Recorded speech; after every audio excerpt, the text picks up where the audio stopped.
Hey loves, it's Britt, and in this video, I'm talking about Mercury in the seventh house in the Synastry overlay. So if someone's Mercury is falling into your seventh house in Synastry or vice versa.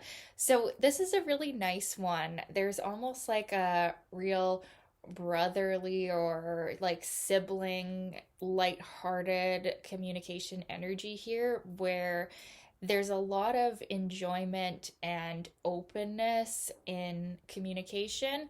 It generally the Mercury person feels right off the bat that the house person is someone who they can be open and share what's on their mind and share, the little things, the big things, all the things. And so there's an instant kind of comfort there.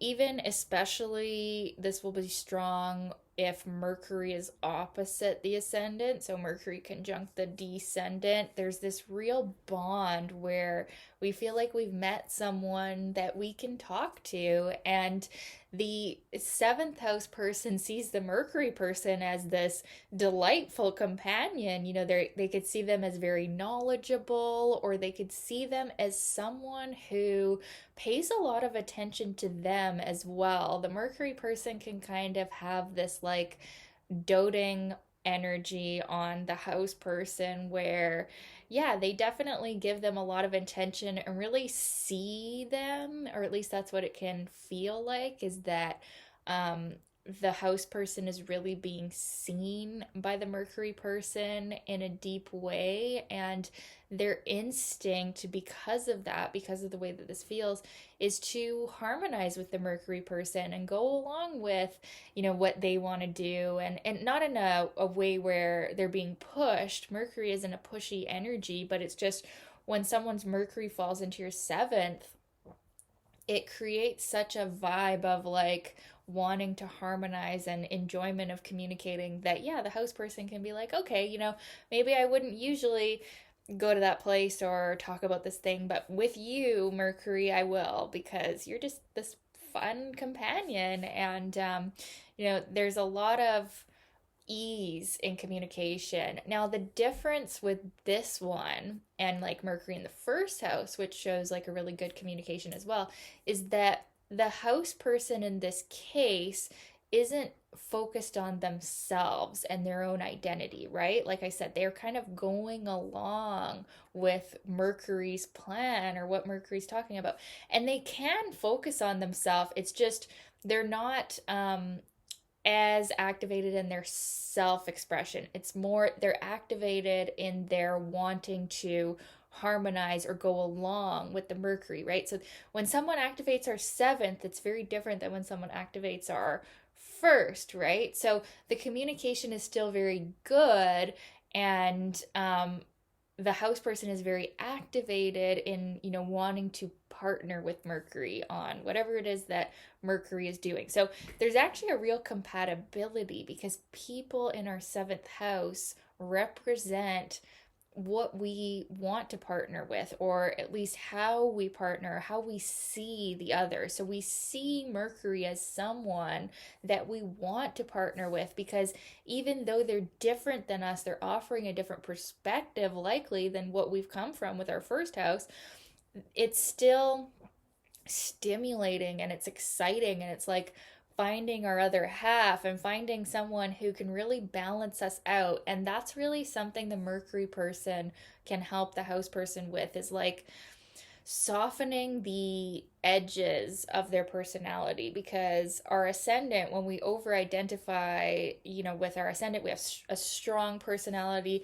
If we have a lot of planets in the first house, it's hard to see ourselves clearly, right? We're biased. And the Mercury person in this overlay can really allow the house person to like really see themselves, right? And see, that's the difference of the seventh and the first, is like we're seeing ourselves now through the partnering with another. So it's really good for yeah, the house person coming out of any like selfishness or egocentric behavior, or yeah, just not being able to see beyond their nose. The Mercury person is going to offer a broader perspective.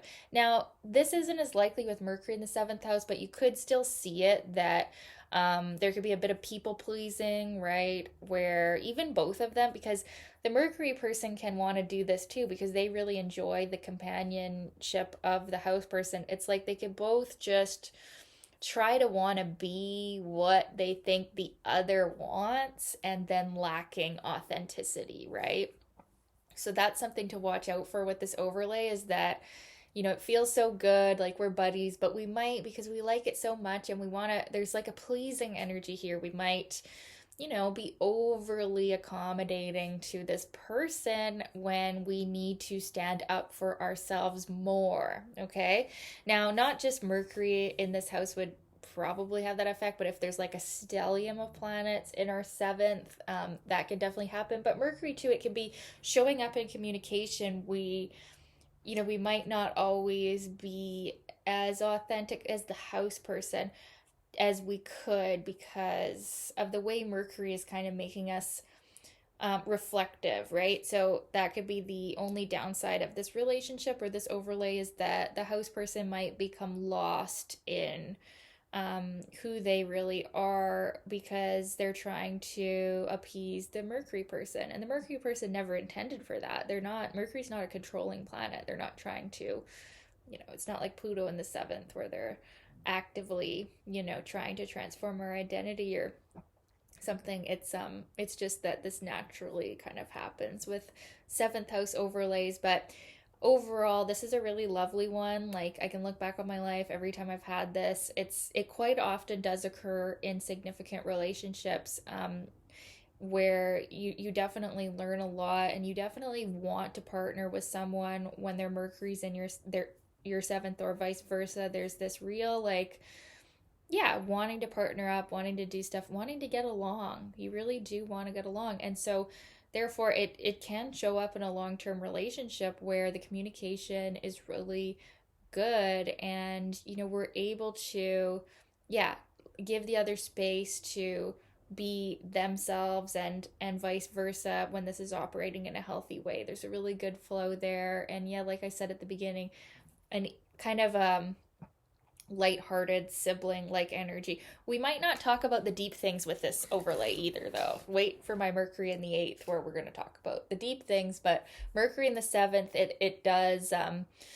We have a more tendency to keep it light in the things that we communicate, and there can be a lot of appreciation for each other. The house person can see the Mercury person's mind as very beautiful. So that's something that's very attractive about them is the way that they think and the way that they communicate and the way that they are socially and with people. That can be kind of an attractive quality for the house person is they like that.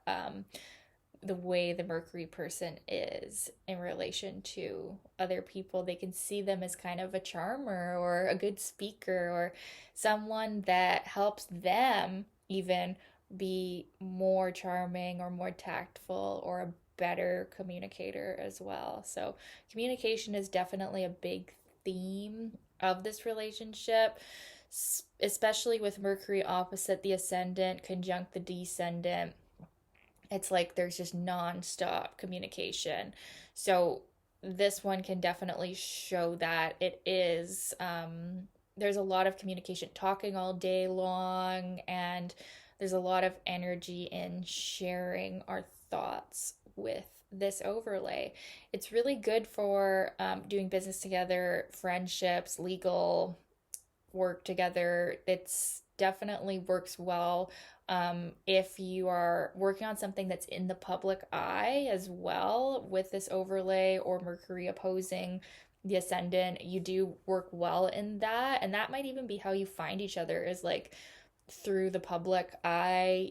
That's how you meet or something like that. I've had that happen as well. So yeah, it's a good one to have for communication. The only downside is what I've said, where you maybe can be a little bit too pleasing with each other. But overall, it's a really attractive one, and it's one of those aspects that show you're attracted to each other's mind, or specifically, the house person is attracted to Mercury's mind, and Mercury is attracted to the way that the ascendant person, or sorry, the seventh house person acts and how they partner. They can see them as someone that they want to get together with, they want to share their thoughts with, and yeah, it's a lighthearted, fun type of communication that we have here with this one. So I'd love to know your experience of this overlay, what it was like for you. Let me know in the comments, and thank you so much for watching. We'll talk soon. Bye.